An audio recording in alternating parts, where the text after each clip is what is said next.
After some reflection, I chose the first one because I didn't think I could do both.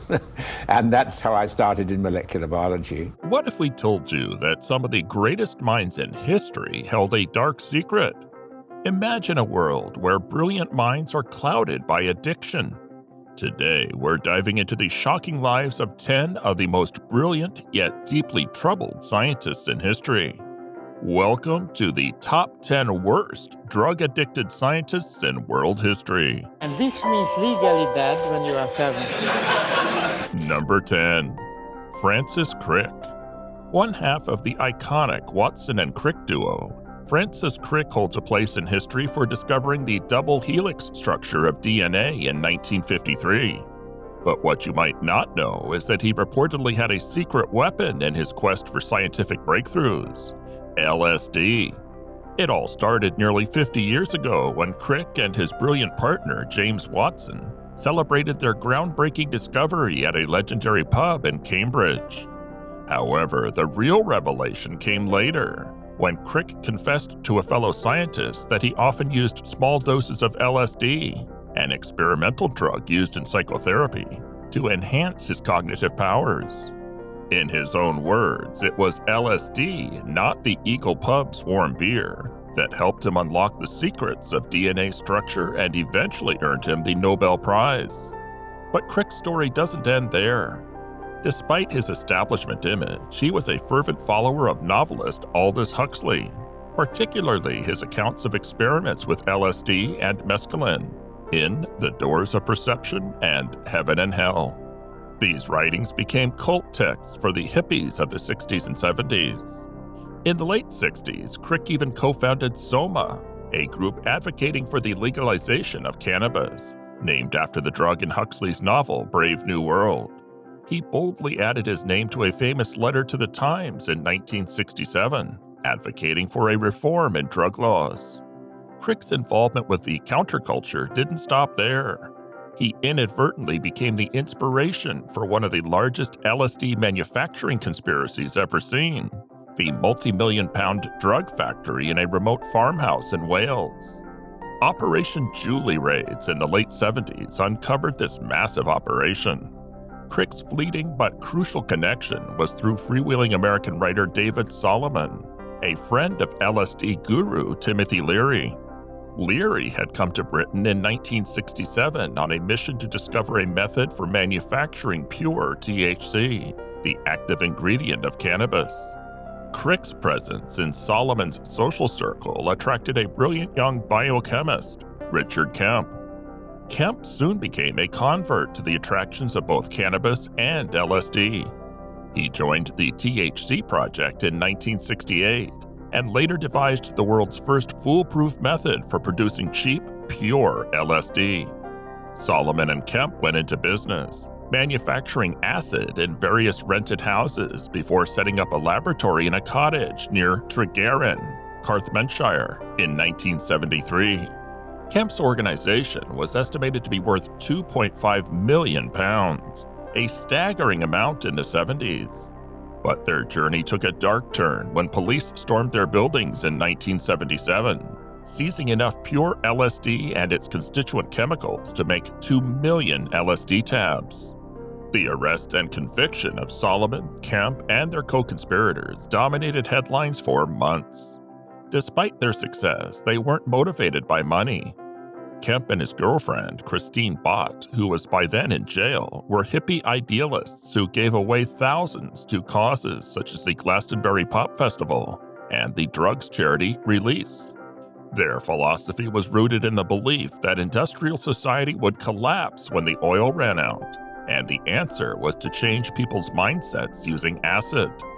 They believed that LSD could help people see that a return to a natural society based on self-sufficiency was the only way to save themselves. Kemp had told his close friend, Garrett Harker, that he had met Francis Crick at Cambridge. Crick had revealed that some Cambridge academics used LSD in tiny amounts as a thinking tool to liberate them from preconceptions and let their genius roam freely to new ideas. Crick claimed that he had perceived the double helix shape of DNA while on LSD. Dick Kemp was deeply impressed and inspired by Crick's revelations. He believed that if a man like Crick, who had delved into the heart of human existence, had used LSD, then it was worth exploring. Crick had become Dick Kemp's muse. Intriguingly, a visit to Crick's home in Cambridge revealed that he was not surprised by the role of LSD in his Nobel Prize-winning discovery. He listened with amused attention, but left a stern warning, quote, "Print a word of it and I'll sue." A lot of what goes on in your brain is unconscious. Number 9. Paul Erdős. Meet Paul Erdős, a legendary mathematician known for his unmatched productivity and eccentric habits. Erdős was unlike any mathematician in history, and his secret weapon was something unexpected: amphetamines. Erdős had a reputation for hyperactivity and an insatiable appetite for mathematical challenges. He was famous for working marathon 19-hour days, even in his old age. His enthusiasm for mathematics was so intense that he would show up unannounced on his colleagues' doorsteps, demanding they, quote, open their minds to mathematical dialogue. But what kept Erdős going at this frenetic pace? The answer, according to him, was amphetamines. He believed that these stimulant drugs were the key to his unparalleled mathematical output. In 1979, his friend and fellow mathematician, Ronald Graham, grew concerned about Erdős's drug use and made a bet with him. Graham challenged Erdős to quit amphetamines for a month, offering a $500 wager. Erdős, never one to back down from a challenge, accepted and went cold turkey for 30 days. However, the outcome was not what anyone expected. When Graham paid up, Erdős made a surprising confession. Erdős admitted, quote, "You've showed me I'm not an addict, but I didn't get any work done. I'd get up in the morning and stare at a blank piece of paper. I'd have no ideas, just like an ordinary person. You've set mathematics back a month," end quote. It became clear that for Erdős, amphetamines were not a crutch, but a catalyst for his remarkable mathematical insights. Upon resuming his amphetamine use, Erdős continued to produce groundbreaking mathematical work. Number 8. Richard Feynman. In the world of physics, Richard Feynman was a major celebrity, known for his groundbreaking work and captivating personality. However, Feynman's scientific journey took an unconventional twist when he ventured into the realm of hallucinogens, particularly marijuana and LSD. Feynman had always been fascinated by the phenomenon of hallucination, as evident in his book, Surely You're Joking, Mr. Feynman. He delved into this curiosity even when sober, immersing himself in pitch-black isolation tanks to explore the depths of his own mind. These sensory deprivation experiments could take a considerable amount of time to yield results. But when it came to accelerating the process and unlocking the mysteries of his consciousness, Feynman turned to marijuana and LSD. Despite his cautious nature regarding drug use, especially due to concerns about their potential effects on his brain, he couldn't resist the allure of these substances. In his own words, from Surely You're Joking, Mr. Feynman, he expressed his dilemma. Quote, "You see, I get such fun out of thinking that I don't want to destroy the most pleasant machine that makes life such a big kick. It's the same reason that, later on, I was reluctant to try experiments with LSD, in spite of my curiosity about hallucinations," end quote. Despite his reservations, Feynman's insatiable curiosity ultimately led him to experiment with LSD, ketamine, and marijuana. He was drawn into this world, not as a reckless user, but as a scientist eager to explore altered states of consciousness and the potential insights they could offer. Being lost in the mysterious universe without having any purpose, which is the way it really is as far as I can tell, possibly. It doesn't frighten me. Number 7. Kary Mullis. Imagine a world without the revolutionary DNA technology known as PCR, polymerase chain reaction, the process that has fundamentally reshaped our understanding of genetics. Now, meet Kary Mullis, the maverick scientist responsible for bringing this game-changing technique into existence. But there's a fascinating twist to Mullis' story. It involves LSD. PCR, or polymerase chain reaction, is a cornerstone of modern genetics and biotechnology. It's a technique that can amplify a single segment of DNA into millions of identical copies, and it's a fundamental tool in genetic research and diagnostics. If you've ever worked in a biomedical research lab since the 1980s, chances are you've encountered PCR or its applications. Kary Mullis, often hailed as the father of PCR, didn't invent the PCR technique from scratch, but he made crucial improvements that revolutionized the field of biomedical research. His contributions were so groundbreaking that he was awarded the Nobel Prize in Chemistry for his work. Now here's the intriguing part of Mullis' story. He openly acknowledged the role of LSD in his scientific journey.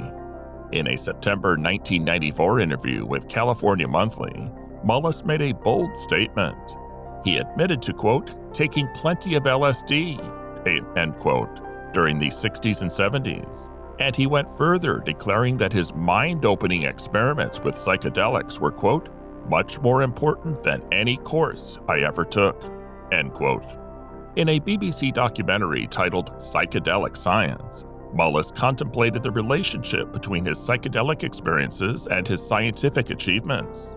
He posed a profound question, quote, what if I had not taken LSD ever? Would I have still invented PCR? End quote. To which he replied, quote, I don't know. I doubt it. I seriously doubt it. Number 6. Carl Sagan. In the vast cosmos of scientific discovery, the name Carl Sagan shines like a distant star. Known as an astrophysicist, cosmologist, and science communicator extraordinaire, Sagan had a secret that he kept well hidden from the public eye: his casual use of marijuana. His journey into the world of cannabis is a tale of intellectual exploration and advocacy. Sagan's affinity for marijuana remained discreet for much of his life, but his passion for the plant's potential benefits led him to contribute an essay under the pseudonym Mr. X to the 1969 book Marijuana Reconsidered. In this thought-provoking essay, he didn't hold back, utilizing his remarkable writing prowess to extol the virtues of cannabis. In his own words, Sagan declared, quote, the illegality of cannabis is outrageous, an impediment to full utilization of a drug which helps produce the serenity and insight, sensitivity, and fellowship so desperately needed in this increasingly mad and dangerous world, end quote. Through his eloquent prose, Sagan championed the idea that cannabis had the power to enhance human experiences, foster a sense of serenity, and ignite intellectual insight. What makes Sagan's connection with marijuana all the more intriguing is that he viewed it as a tool to amplify intellectual pursuits. Although he wasn't as public about his marijuana use as some of his contemporaries, Sagan believed in the plant's ability to elevate one's thinking and foster a deeper understanding of the world. That's the right answer. Eratosthenes' only tools were sticks, eyes, feet, and brains. Number 5. Oliver Sacks. Oliver Sacks, the renowned neurologist and writer, left an indelible mark on the world with his compassionate exploration of the human mind and its intricate complexities. However, beneath his celebrated career lay a fascinating and, at times, tumultuous relationship with psychedelic drugs. Sacks was no stranger to the profound uniqueness of each individual's life journey. In his own words, he beautifully expressed, quote, when people die, they cannot be replaced. It is the fate, the genetic and neural fate of every human being to be a unique individual, to find his own path, to live his own life, to die his own death, end quote. While Sacks' legacy lives on, his own path included a period of experimentation with mind-altering substances. In the early 60s, he embarked on his neurology residency in San Francisco. He became entranced by the allure of neurochemistry and the counterculture drug scene. This was a time when psychedelic drugs were in vogue, particularly in California. Sacks dove headfirst into this world of altered states of consciousness, regularly consuming LSD and amphetamines. He documented his experiences with these substances, revealing a fascinating journey of self-exploration and mind expansion. Sachs would often take these drugs alone on Sunday mornings, leading to remarkable and sometimes surreal experiences. During one such episode, he hallucinated that two friends had visited him and even cooked breakfast for them, only to realize that they were never there. Minutes later, he believed a helicopter was landing in his apartment, followed by conversations with a spider about mathematical paradoxes. Sachs's experimentations continued for 4 years, until a harrowing chloral hydrate withdrawal subjected him to a 96-hour hallucination. This nightmarish ordeal marked a turning point in his life, prompting him to cease his drug use. He turned to writing, a pursuit that brought him genuine joy and fulfillment, far more substantial than the fleeting euphoria of amphetamines. Sachs reflected on this transformation, explaining, quote, "The joy I got from doing this was real, infinitely more substantial than the vapid mania of amphetamines, and I never took amphetamines again," end quote. While Sachs was cautious not to glamorize drug use, he did acknowledge the profound impact of psychedelics on his understanding of the human mind. He believed that his experiences with LSD, in particular, had expanded his empathy and made him more receptive to his parents' descriptions of their own experiences, such as stroboscopic or cinematic vision. It's worth noting that it was cancer, not drugs, that ultimately claimed Oliver Sacks's life. He faced a 9-year battle with a tumor in his eye before succumbing to the disease when it spread to his liver. This was to serve as my introduction to the powerlifting world. Number 4. Steve Jobs. Steve Jobs, the iconic co-founder of Apple, was a tech visionary who revolutionized the world with his innovative products. While many aspects of Jobs' life and personality have been widely discussed, his experimentation with LSD during the 1960s remains a fascinating and relatively lesser-known part of his journey. For Jobs, LSD was not just a recreational drug. He believed it was one of the most significant experiences of his life. He considered his psychedelic experimentation in the 60s as, quote, one of the 2 or 3 most important things he had done, end quote. This belief sheds light on the profound impact that LSD had on his perspective and creative thinking. Jobs felt that those around him, including his colleagues and friends, couldn't fully understand him because they hadn't explored the realms of psychedelics. This sentiment is echoed in his biography, where he linked Bill Gates' perceived lack of imagination to a dearth of psychedelic exploration. According to Jobs, Gates might have had a broader perspective had he ventured into the world of psychedelics or embarked on a spiritual journey in his youth. While Jobs' association of LSD experimentation with creativity and imagination may seem unconventional, it reflects his belief in pushing boundaries and thinking outside the box. This mindset would become a cornerstone of his success in the tech industry. However, it's important to note that Jobs' life was not without controversy and challenges. His interactions with colleagues and associates were sometimes marked by manipulation and a willingness to bend the truth to achieve his goals. Additionally, he had a history of drug use, including marijuana and LSD during his college years. His earlier experimentation was well documented. Number 3. John C. Lilly. John C. Lilly was a true trailblazer in the world of neuroscience and consciousness exploration. His groundbreaking work spanned various domains, from mapping pain and pleasure pathways in the brain to pioneering the field of interspecies communication between humans and dolphins. However, Lilly's quest for understanding the depths of human consciousness led him to venture into the realm of psychedelics, most notably LSD, as a means to unlock new perspectives. One of Lilly's significant contributions to science was the creation of the sensory deprivation tank. This innovative device aimed to explore the hypothesis that when all external stimuli are eliminated, the brain would enter a state akin to sleep. Through his experiments in the isolation tank, Lilly delved deep into the human psyche, uncovering the profound effects of sensory deprivation and meditative states on consciousness. However, Lilly's fascination with altered states of consciousness extended beyond sensory deprivation. He turned to the psychedelic compound LSD to further push the boundaries of human understanding. Lilly openly admitted to using LSD, and he did so relatively frequently during his experiments, often in conjunction with his work on interspecies communication with dolphins.